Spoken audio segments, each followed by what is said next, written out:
She appears to be a regular mom on social media, but looks can be deceiving. This woman, her sister, and their friend are now accused of hacking another mom to death in broad daylight on a street. And I'll show you the video per Good Citizen on YouTube that shows one of these alleged killers flashing a smile to the camera as She appears to be a regular mom on social media, but looks can be deceiving. The woman in the smiling mugshot and her two companions are now accused of stabbing a mother of 5 to death in broad daylight on a busy Texas street. The footage of the alleged killers laughing as they are taken into custody has gone viral, creating a stark and disturbing portrait that the public is struggling to reconcile.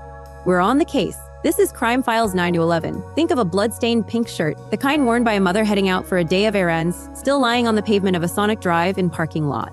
It's not just evidence. It's the last material artifact of a life that ended in chaos, a garment soaked in a story no one has yet fully told. Before we go deeper into what the documents actually show, make sure you're subscribed to Crime Files 9-11 because we don't just cover the story, we follow the evidence. This is the woman we need to be talking about. The victim is 32-year-old Carolina Pena, a mother of 5 from Del Rio, Texas. Her friends called her Caro. But this is the woman we need to be talking about, the victim in this case, Carolina Pena.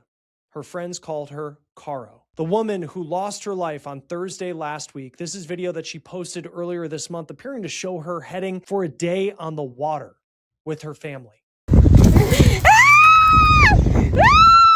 Caro was 32 years old, mom to 5, a friend to many, and it's unclear at this point what was going on in her life. She was a mom to 5, a friend to many. She posted a video just days before her death, showing her heading for a day on the water with her family. It is a portrait of a regular life. But on a Thursday afternoon around 10 p.m., a call came into the local hospital. A stabbing victim had arrived. When officers responded, they found Pena. She had been stabbed multiple times. Her injuries were so severe that she had to be airlifted to San Antonio to try and save her life. The paperwork already knew. Police begin investigating this case and trying to figure out what happened. And police say they determined that Pena had been allegedly stabbed on the 800 block of 10th Street in Del Rio. We put that into Google Earth. Here's the image that came out. Just gives you kind of an idea of the type of street. Police determined the stabbing occurred on the 800 block of 10th Street near a local Sonic Drive in one of the busiest roads in Del Rio. It wasn't a back alley. It was the corner near Sonic in broad daylight. A friend of Pena's told reporters that there were images circulating on social media showing Pena in an altercation with 3 women. The picture was said to show a blood-stained pink shirt. Those images have since been taken down, but the viral trail is already part of the public record. While Pena was fighting for her life in San Antonio, police were investigating. Their work was fast. Within 2 hours of Pena arriving at the hospital, they made arrests. They arrested 21-year-old Kitty Me Diaz and her 19-year-old sister Amaya Cookie Diaz. A YouTube account titled Good Citizen in Del Rio captured the moments they were taken into custody. In the video, Cookie Diaz is put into a police cruiser. She is smiling. She even makes a comment to the camera, reportedly telling them to stop recording. They arrested their friend 21-year-old Condra Renifaz as well. These arrests occurred around 400 p.m. Carolina Pena died around 900 p.m. She was stabbed twice in the back and once in the stomach. It is unclear which girl allegedly did the stabbing, or if only one of them had a weapon. Police are still gathering evidence, working to determine the full circumstances surrounding this incident. The suspects have not yet been indicted. They remain at the local correctional facility. Their court pending on June 9th. Kitty Diaz posted to death. Her name is Kitty Mia Diaz. She's 21 years old, and she posted this video only a couple weeks ago on June 9th. It's of her and her 4-year-old son, and she is talking about how much she loves and lives for her son. She also posted this days after that, where she says, quote, "I've always wondered what it felt like to be loved unconditionally. Now I know what it feels like." And she shows images of her son. And the caption, it says, quote, "My Gigi, the one who saved my life in ways he'll never fully understand. The day he came into my world, he gave me a reason to be stronger, better, and keep pushing forward. Every smile, every hug, every mom reminds me how blessed I am. He is my greatest accomplishment, my biggest motivation, and the piece of my heart that walks outside my body every day, no matter how hard life gets. One look at him makes everything worth it. I love you more than words could ever explain. My sweet baby boy, my Gigi, thank you for saving me, giving me purpose, and showing me a love so pure and unconditional. You will always..." A TikTok of her and her 4-year-old son. She wrote, "I've always wondered what it felt like to be loved unconditionally. Now I know what it feels like." In the caption, she said, "My Gigi, the one who saved my life in ways he'll never fully understand. The day he came into my world, he gave me a reason to be stronger, better, and keep pushing forward." Every smile, every hug, every moment reminds me how blessed I am. He is my greatest accomplishment, my biggest motivation, and the piece of my heart that walks outside my body every day. No matter how hard life gets, one look at him makes everything worth it. I love you more than words could ever explain. My sweet baby boy, my Gigi, thank you for saving me, giving me purpose, and showing me a love so pure and unconditional. You will always be my greatest blessing. End quote. Be my greatest blessing, end quote. And you hear that and you just wonder, how in the world is the person that you see on that TikTok the same person in the mugshot now being held for a brutal... And you wonder how in the world the person you see on that TikTok is the same person being held for a brutal murder. The gap between the social media persona and the criminal allegation is a canyon that the forensic evidence will have to bridge.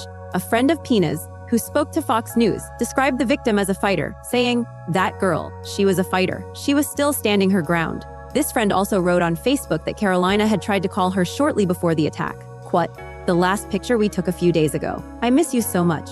I'm mad at myself for not being able to answer your last call today at work. God knows why he does things. But I know if I would have been there, none of this would have happened." She goes on, "I love you, B, and you will always be a sister I never had. I'm gonna miss calling you at 5:30 a.m. and telling you, B, I need someone to talk to. Your exact words were always, talk to me, B. I'm gonna miss you telling me, no. You don't settle. You're a boss. A boss. I know that if I would have gotten out of work a few minutes earlier, I wouldn't have let you go down alone. That is the silence left behind. The unanswered call. The what if that haunts a case like this. Now, let's look at what we know officially from the public record. The Del Rio Police Department has been tight-lipped. They have not released a probable cause affidavit. They have not stated a motive. We do not know if Pena knew her attackers.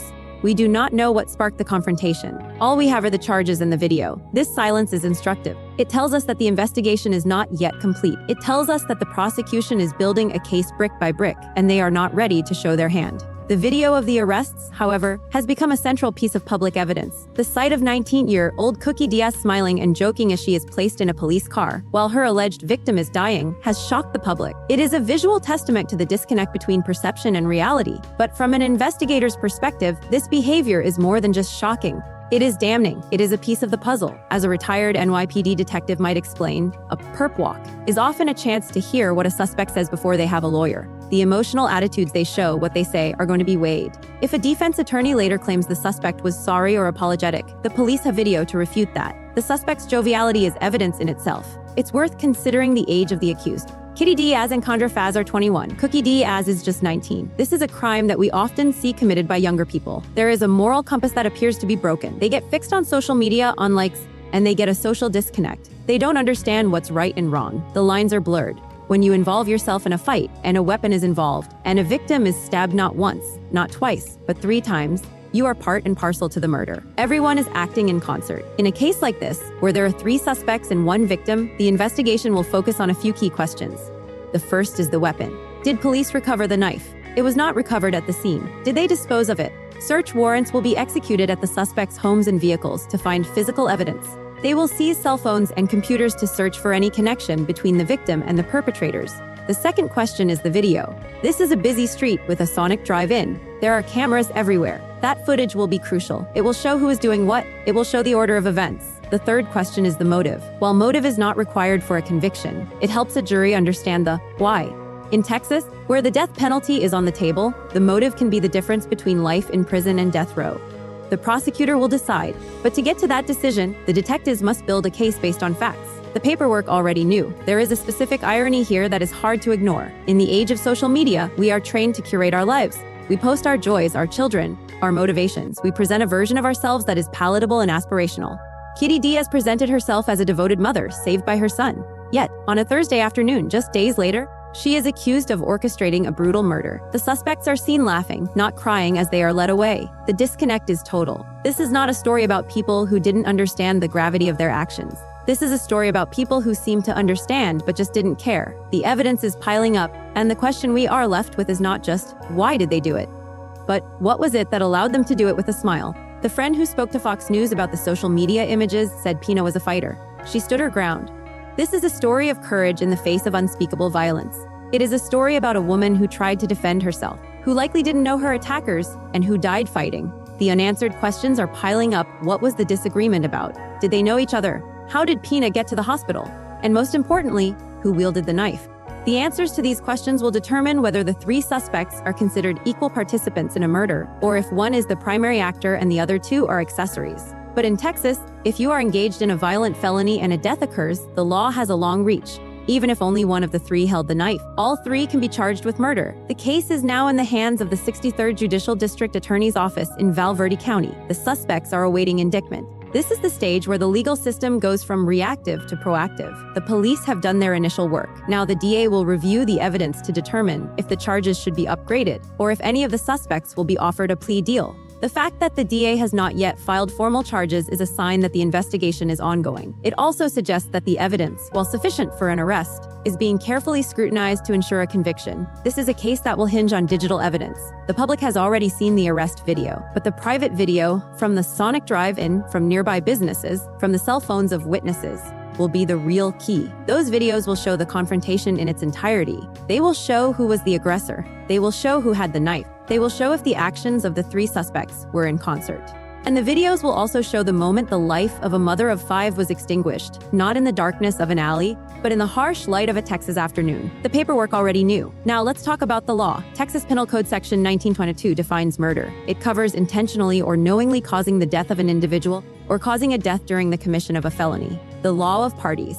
In Texas states that a person is criminally responsible for the conduct of another if they solicited, encouraged, directed, aided, or attempted to aid in the commission of the offense. If the video shows the 3 women surrounding Pena and participating in the attack, even if only one made the fatal stab, all 3 can be charged and convicted of murder. This is the legal architecture that will be built around the video evidence. This is how the state will attempt to answer the question of accountability. The suspects are currently in a correctional facility in Del Rio. The local clerk confirmed they have not yet had court dates because they haven't been indicted. That will come from the DA. There is no timeline yet. This is a waiting game. For the family of Carolina Pena, the waiting is a form of torture. They have lost a mother, a daughter, a friend. They are left to wonder about the unanswered call. They are left to wonder why. The legal battle, when it comes, will be about the evidence. The defense will likely argue that the suspects were acting in self-defense, or they did not intend to kill Pena. They will try to paint a picture of a sudden confrontation, a fight that got out of hand. The prosecution will argue that the actions of the 3 women were deliberate, that they chased Pena, that they stabbed her in the back, twice, which is a sign of a cowardly attack, not an act of self-defense. The prosecution will also use the post-arrest behavior, the smiling, the joking. That is evidence of a guilty mind. It is a window into their psyche that will be difficult for a defense attorney to explain away. We are left with a tableau of tragedy. A mother of 5 is gone. 3 young women are facing life in prison, or even the death penalty. A community is in shock. The only thing left to do is to follow the evidence. The documents are out there. The police report is being written. The surveillance video is being reviewed. The cell phone records are being subpoenaed. Before you go, I want to point you to one specific publicly available document. While the arrest affidavit is currently sealed, the criminal histories of the accused, such as they are a matter of public record. I would direct you to search the Val Verde County jail records. Look for the booking information. Look at the charges. The question you need to ask yourself, and one we should all be asking as we follow this story, is this: if the arrest video is this damning, what does the surveillance video from the Sonic parking lot show that the police are not yet telling us? Make sure you like, share, and subscribe to Crime Files 911 and turn on notifications. We don't just cover the story, we follow the evidence. And we'll see you next time.